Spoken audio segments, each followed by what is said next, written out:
Bonjour. Alors je ne sais pas si vous entendez, mais je suis devant un atelier qui ressemble à celui de Gepetto. Alors je vais entrer et on va découvrir ça.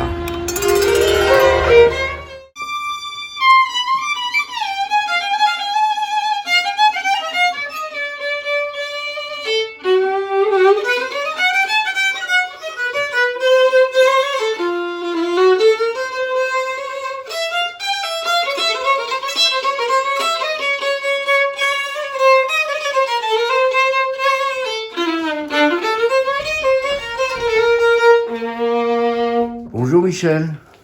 Bonjour. Je suis vraiment content d'être chez toi. Alors, Michel, j'ai présenté un petit peu l'entrée de ton atelier, mais je vais te laisser te présenter et puis nous dire où on est en fait. On n'est pas chez Gepetto. On n'est pas chez Gepetto, quoique. Il y a de la magie. Quoique. Non, donc c'est mon atelier de lutherie qui est ici sur les Hauts-de-Sainte-Croix à Metz depuis 2010 pour ce local-ci. Oui. Mais je m'étais installé dans le quartier en 1985. Oui, c'est une tradition. À Paris, c'est comme ça dans toutes les villes. Très souvent, les luthiers s'installent à côté des conservatoires de musique, puisque c'est quand même le réservoir de clientèle le plus important que peut avoir un luthier. J'ai dit Gepetto parce qu'effectivement, il y a du bois, il y a un parfum, je sais pas, c'est les essences ou c'est... Alors, il y a le bois d'une part, parce que donc, lorsqu'on travaille le bois, quelquefois, on chauffe légèrement la fibre, et c'est vrai qu'il l'exhale. Oui. Il faut savoir qu'il n'y a pas que des bois blancs qui sont assez peu odorants. Par contre, tous les bois ébène ou palissandre ou des bois comme ça, cela apporte vraiment un parfum. Et puis, il y a regarde, le poêle qui est là-bas. Le godin. Sur lequel chauffe la colle. C'est la colle traditionnelle, la colle animale, qui participe aussi à ce parfum. Et ensuite, il y a les vernis. Alors les vernis qui sont souvent constitués de solvants comme l'essence ou comme l'alcool et qui embaument, donnent de bons parfums parce que ce sont des résines naturelles qui elles-mêmes sont déjà parfumées, comme le benjoin, le mastic, des choses comme ça qui sont très très... Mais c'est vrai que il y a un parfum particulier qui se dégage et on s'y sent bien, quoi. C'est vraiment un parfum de belle ambiance en fait. Quand tu parlais de colle animale, c'est pourquoi de la colle animale, c'est-à-dire? Alors les luthiers utilisent cette colle animale, c'est une tradition séculaire depuis des siècles parce que c'est une colle qui colle très fortement tout en étant démontable. Ça veut dire que cette colle devient en séchant très dure et très cassante. On peut donc arriver à décoller toutes les pièces du violon qui constituent le violon sans casser les pièces, sans fendre le bois, ce qui serait tout à fait impossible avec une colle moderne comme des colles vinyles, etc. Qui seront presque trop solides, en tout cas qui ne seront pas cassantes, qui vont casser le bois et non pas le point de collage qui va céder. Il faut que j'en parle à mon dentiste. Alors il y a des colles d'os, il y a des colles de nerfs, il y a des colles de peau. Il y a de différentes origines animales, moutons, bœufs, de toutes sortes. Et on fait parfois des mélanges même de ces colles-là qui donnent certaines plus de souplesse, d'autres plus de sécheresse, voilà. D'accord, c'est magnifique. Et donc ce sont des extraits qui se présentent sous forme de petites larmes comme ça, qu'on va dissoudre dans l'eau, qu'on va faire chauffer au bain-marie. Et donc cette colle, dès qu'elle est chaude, elle est complètement liquide et dès qu'elle va refroidir, elle va figer jusqu'à être complètement dure et cassante. Ici, dans ton atelier, tu dois avoir des exigences en matière, on dit hygrométrie, tout à fait. Hygrométrie et même de température, non? Bien sûr, principalement l'hygrométrie, c'est-à-dire température, ça va toujours de pair. Quand il y a une hygrométrie stable, ça veut dire aussi que la température a une certaine stabilité. En fait, les instruments comme le violon supportent des températures élevées et basses sans problème dès lors où les changements se font très lentement. D'accord. Donc il faut quand même éviter les hivers. Bon, je chauffe mon atelier, donc il fait entre 18 et 20 degrés ici. Si l'hiver il fait un 0 dehors, effectivement, lorsqu'on va ouvrir la porte, on va voir ce qu'on appelle un choc thermique, un passage d'air froid à 0 degré sur des objets qui sont stockés à 20 degrés. Oui, et là, ça peut faire des chocs, ce qu'on appelle un choc thermique, et produire une cassure, tout comme un choc physique, exactement pareil. C'est une rétractation très, très violente des fibres du bois qui peuvent aboutir à une cassure. D'accord. Mais alors, il y en a partout, hein, mais il y a combien de violons ici Alors, le violon est un instrument, voilà. Tu sais probablement, qui est difficile. Et de ce fait-là, on demande, ou on propose en tout cas, de commencer cet instrument très tôt en âge. Donc il faut qu'on ait des instruments adaptés à des petits-enfants. D'accord. Il est fréquent de voir commencer le violon à l'âge de 5 ans, 6 ans, 7 ans. 7 ans est certainement l'âge le plus courant, mais il y a encore des enfants qui commencent plus tôt que ça. Et donc on fabrique des violons chaque fois qui vont accompagner la taille des enfants. Alors, au-delà du parcours, qu'est-ce qui un jour t'a dit « Tiens, je vais faire luthier » Ça remonte à l'enfance, où dans mon village du Beacherland, parce que je suis du Pays de Beach, et dans mon petit village, ils avaient donc...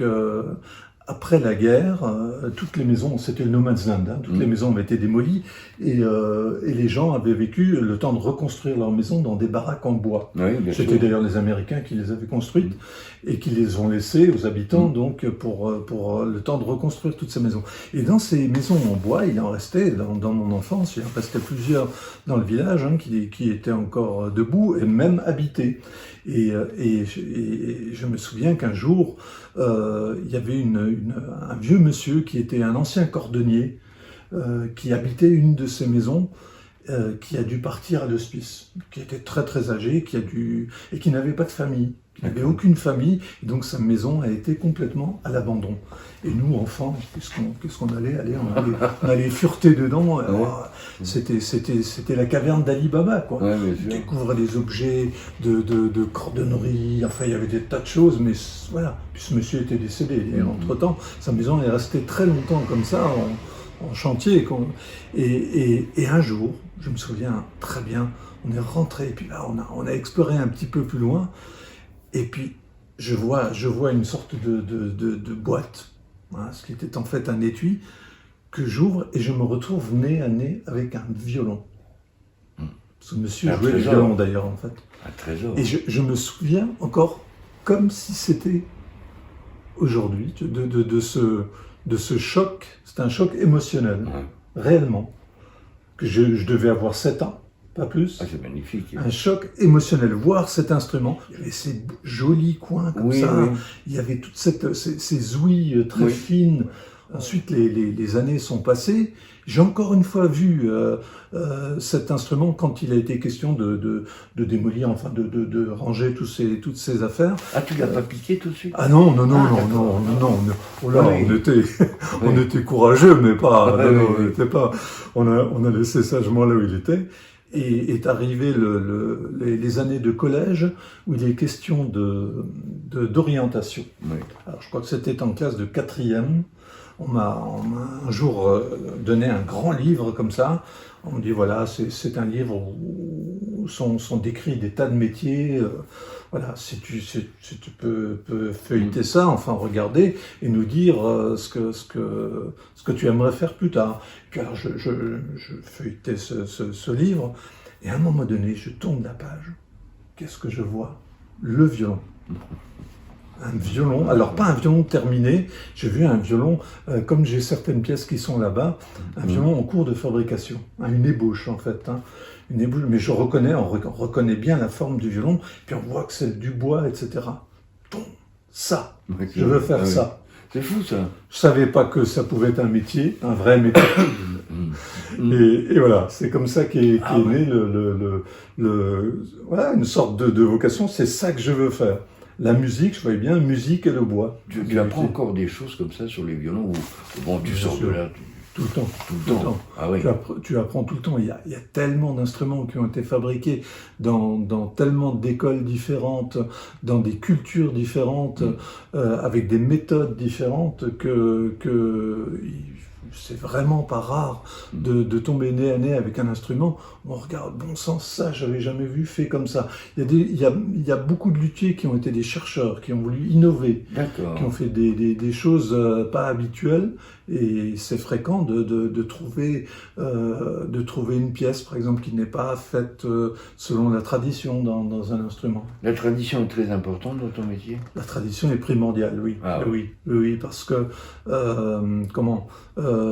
chaque école, l'école française, par exemple, qui est l'école de Mirecourt, en fait, a des spécificités vraiment qui vont la différencier d'autres. Voilà. Alors, il y a des méthodes différentes. Effectivement, on a une approche différente de la sculpture, de l'instrument, de la formation, etc. Mais pour aboutir finalement au même violon. D'accord. La matière première, c'est le bois, bien sûr. Oui. Alors, on utilise des bois très communs.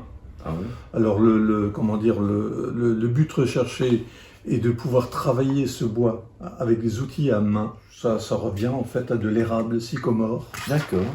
Qu'on a trouvé pour faire le violon, qui correspond le mieux à cet instrument-là. Et pour la table d'harmonie, le meilleur bois de résonance qui soit, l'épicère. Ce qui participe beaucoup à l'aura de mystère qu'il y a un peu autour du violon, c'est cette fameuse âme. Voilà. Voilà une pièce, par exemple, qui est pourtant très simple, mais qui effectivement va être, la cheville de plusieurs, d'une grande partie de la sonorité. Et en enlevant cette âme, cette pièce du coffre de l'instrument, on va perdre les 2/3 de sa sonorité. Donc on a nommé l'âme du violon. D'accord. Est-ce qu'il est nécessaire d'avoir l'oreille absolue pour, Non, pas du tout. Non. Il faut s'entraîner à une grande acuité. Il faut vraiment entraîner son oreille. C'est un outil que chacun peut travailler et percevoir des choses bien plus fines que ce qu'on entend a priori. D'accord. L'oreille est capable, c'est comme l'œil. De la même manière, un œil de luthier apprécie très facilement le 50e de millimètre, le 50e de millimètre. Et donc l'oreille de la même manière. L'oreille va percevoir des choses très très très fines. C'est un outil fantastique, l'oreille. Et là aussi, c'est du travail. Au début, il faut tendre l'oreille, on tend, on écoute, et encore, et on va essayer d'aller plus loin, etc. Et on finit par percevoir des choses que, je dirais, celui qui n'est pas entraîné ne va pas percevoir comme ça. Est-ce que tu as une anecdote pour nous faire rêver un peu autour du violon? Un jour, un monsieur est arrivé dans mon atelier, et il avait un air assez grave. C'était un musicien de l'orchestre de Metz, ici. Et il m'a ouvert son étui et il m'a dit « C'est un Stradivarius qu'on me prête pour jouer donc un certain nombre de concerts. » Ces violons-là, avec les valeurs qu'ils ont atteints, sont souvent le fait de mécènes qui les laissent à des musiciens pour jouer. Et donc c'était un Stradivarius que j'avais devant moi, donc que j'ai pu toucher, regarder, régler un petit peu. Et alors la particularité, c'était un instrument que Stradivarius avait dû faire lorsqu'il avait presque 90 ans. Alors à 90 ans, je ne sais pas si tu vois comme nous, on est encore loin de cet âge, on a déjà du mal avec nos yeux, nos doigts qui sont plus de la même précision. Alors imagine à 90 ans et en temps au XVIIIe siècle. Et donc le résultat, c'était un violon avec des défauts, pas de débutant, avec des défauts. C'est-à-dire que on voyait bien que la main, que le geste n'avait pas été contrôlé, qu'il a dérapé, mais en même temps, il y avait une telle maîtrise dans la ligne, ce monsieur ne devait plus rien voir à cet âge-là. Et en fait, sa main guidait le geste et traçait la courbe d'une manière parfaite. Et s'il était possible de faire apparaître ici quelqu'un, ou s'il était possible de se retrouver dans une situation déjà vécue ou à vivre, qu'est-ce que tu souhaiterais là, de magique? Pas la fée Clochette. Non, je crois que c'est plus une ambiance, une atmosphère. Et cette atmosphère-là, je reviens à ces premiers instants dans les ateliers de Mirecourt. D'accord. Lorsque j'y suis arrivé, lorsque je suis rentré, lorsque j'étais reçu dans cette école, je me souviens de cette atmosphère qui régnait dans cet assez grand atelier, hein, où tous les élèves, on était 25 ou 30, pas plus, dans un grand atelier. Voilà, il y avait voilà, cette atmosphère-là.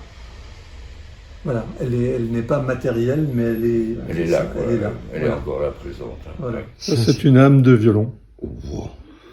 Alors, c'est une petite pièce en épicéa qui est donc choisie avec soin pour les petites cernes de croissance que tu vois, qui doivent être espacées ni trop peu. Et ensuite qu'on va former d'une certaine épaisseur et surtout qui va être très précisément ajusté sur sa face contre les deux pièces, le fond et la table d'harmonie. Voilà. Pour déterminer quelle sonorité on va avoir, ou du moins celle qu'on va rechercher, on va fréquemment faire sonner l'âme. On la laisse tomber comme ça. Il faut savoir que le canif, c'est l'outil principal. On fabrique 80% du violon avec cet outil-là. Ah bon? Oui. Les outils sont extrêmement précieux. Oui, c'est tout le, et puis on prend soin de ces outils. Oui, voilà. Et ça, ce sont les principaux, donc les canifs. Oui, les canifs. Merci. Avec lesquels on peut aller ajuster un 50e de millimètre de bois. Si on le voit. Faire des copeaux, si on le voit. Si on le voit. Eh bien, écoute, je te remercie beaucoup, Michel. C'était magnifique. Merci à toi. Je t'en prie, tout le plaisir était pour moi, tu vois.